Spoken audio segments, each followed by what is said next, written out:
Today, we're going to talk about the writing process. In order to do that, we're going to interview Jane Giddan. Jane, along with her husband Norman, have written 12 children's books, and they are outstanding. But first, the word for the day. Ornithology, the study of birds. Hi, I'm Jane Giddan. I'm here with my husband Norman Giddan to tell you about a book we've written and to tell you how we came up to write the book, what the creative process was. The book is called The Grackles of Green Grove Protect Their Land, and the illustrator is Laurie Van Kirk Shue. Jane, tell me about you and this process. I'm a speech-language pathologist. I've worked with children for many years, and I'm interested in literature for children. And we have grandchildren, so that has made it even more important to me these days. Tell me about the writing process. Was it difficult for you? Was it frustrating? Was it fun? It was all those things. Oh, It good. was all those Okay, things. all right. It began first with research. We wanted to know more about grackles, what we were writing about, so we went to the web. We looked up the Cornell University Ornithology Lab, where they have a huge inventory of all kinds of information about birds, every bird known to man. Because you didn't know what kind of bird this was at first, right? Right. Okay. We learned that they had yellow eyes, that they had keel-shaped tails, that they had iridescent feathers. We learned about their eating habits. They like worms and seeds. And we learned about their migratory patterns. And indeed, we are on their migratory trail.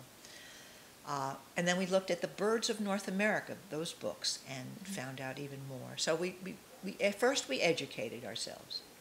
So I would say to people who want to work on a project to first find something that interests you, something that fascinates you, something you know something about and maybe want to learn more about.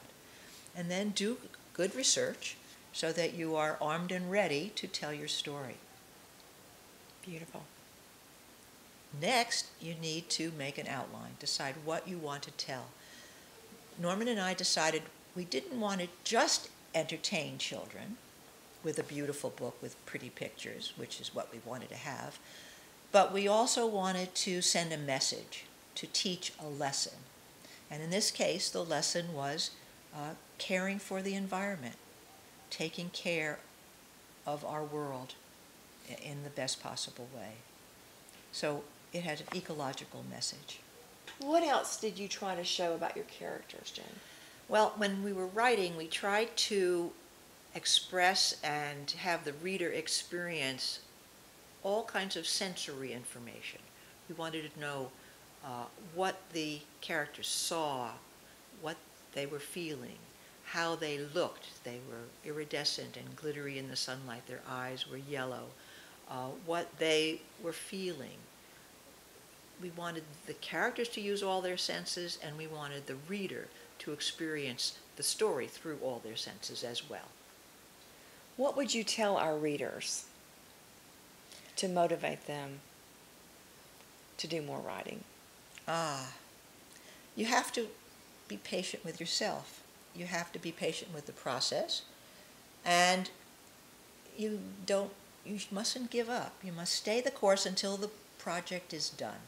How do you know when it's done? That is what you do know. Ooh. You do know. Like a painter knows when the painting is done. You know when you're finished. You have no more to say. Your characters have no more to say. Thank you, Jane. Thank you for being with us today. You're very welcome, Lisa. It's my pleasure. You've seen Jane and Norman's writing process. What works for you?